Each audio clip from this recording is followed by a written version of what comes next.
Hey guys, and welcome back to another YouTube video. In this video we're going through the West Coast vs Carlton game, another pretty decent tip for me again. If I just go through here, grab it 1 second, it's here I believe.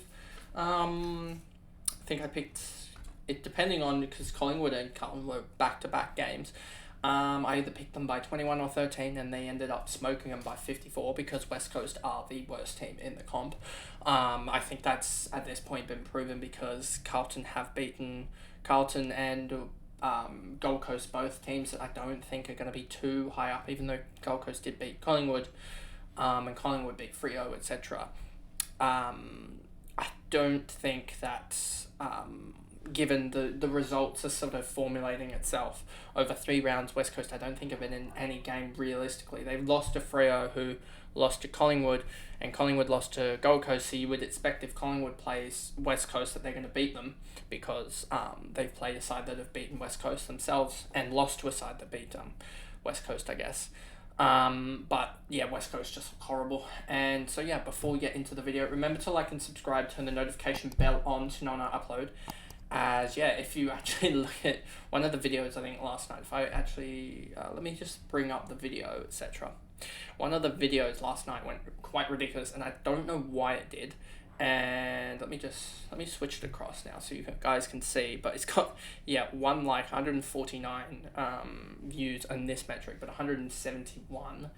And yeah, so I would just watch through the videos, I guess. And yeah, so I was surprised about this one as we just saw this massive, I guess, spike. There wasn't any comments, wasn't any likes on the video, and wasn't much watch time as well. So just remember to watch through the videos as you catch up. You usually see me, I usually will at least mention a lot of things that will happen, and usually you'll at least be able to be like, this is 5 situations, whether I zone in on one player doing well, etc. Or I'll usually at least mention every goal that's going to do well, whether I zone in on them, etc. is up to me, I guess, and whether you guys take that information and go with it, it's up to you, because ultimately you are doing your trades and I'm doing mine. But yeah, just watch through the videos. You can usually catch some stuff. And yeah, so now let's actually get into the video as I just set this up, because I want to just make sure that these CBAs are not up yet for that. So I don't know what's going through there. That were on Tuesday and they haven't got the CBAs at least for that. So that might be something that we go through in if it isn't up, that might be something that I go through on like Thursday or Friday, just a separate video going through CBAs, etc. if anything's changed or anything, because surely it'll be up by then.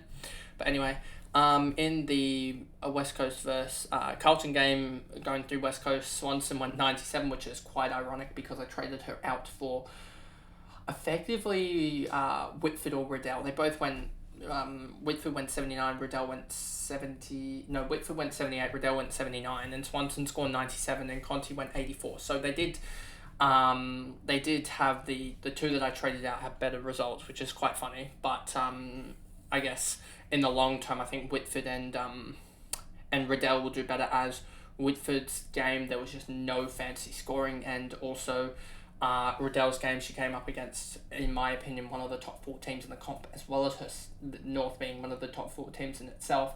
So they only really have Brisbane, which I think they played this week, which is a bummer that I did decide to go for that and not Press-Barkis, as going for Press-Barkis would have limited my options in terms of getting fantasy targets for this week in terms of cash gen. But I think it would have done really well in terms of just Press-Barkis having a better run in. But anyway, so Swanson 97 did pretty well.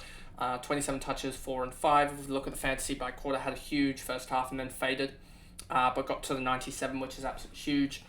Lewis 81, 21 touches, 5 and 4, and Roberts 18, 4 and 4 and a goal. If we look at their sort of charts here quarter by quarter, you can see Roberts was very consistent first 3 quarters, got herself to 74 through 3, and then faded in the last. If she could have put together a last quarter performance of maybe even a 20, that's getting towards a 94, 95, somewhere around there, and that's a really good output for a forward, honestly. Still 80 is a really good output. If we look at the, if we go over here, you'll see my trades. I've sort of flicked through some things, trying to figure out if I can get If I can also upgrade Phillips to Morrison, but I miss out by, I think, about 40k through that method. But anyway, if we look at the round points here, you'll see that Roberts was the 1, 2, 3, 4, 5, 6, 7, 8, 9, 10...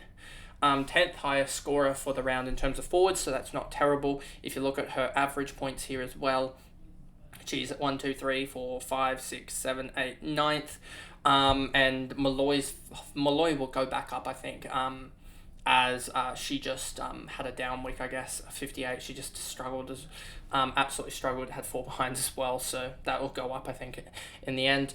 Rowe, I'm waiting to see her role, because if her role's in the midfield, if she is that third midfielder for Collingwood, which I'm pretty sure she might be, then I might just jump onto her from Phillips, as Phillips' role seems to have gone, and Rowe could easily go and jump up, and that would also help me because I think she's on a positive cash gen streak at the moment, and I can't get to Morrison too good or Hoare, so I might as well get to Rowe, and then next week go single up,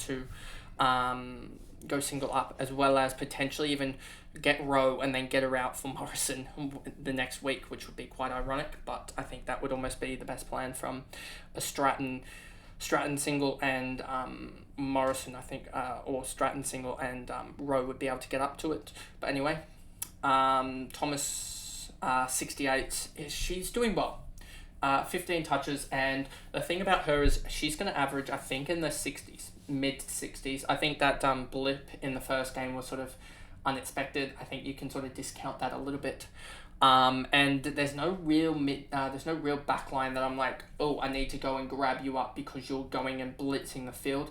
I mean, Priest is there or thereabouts, averaging, I think, 85, is she? Or just put up an 85 if we look at the defenders. But get rid of the forwards because they don't matter. Stannett's going to drop like hell. I think after she just had a good round 1 against West Coast, and West Coast are bad. She's got Essendon, so I expect probably a 60, but that'll drop her down to, I think, low 70s. Priest has Collingwood. She might, I don't know if she necessarily is a tagger or not, but Collingwood, she should score a 70 or something like that. So I don't really see a defender here that's really going to outscore the defenders as much as the forwards can do and the midfielders. So that's why I think I'm just leaving them, letting them grow, letting them settle, because there's much more volatility, I think, or potential to gain in the forward line and the back line. I mean, not the back line, sorry, the forward line and the midfielders than in the back line. McCarthy, 67. Hooker, 64. Hooker is a forward at 64, so that's not best.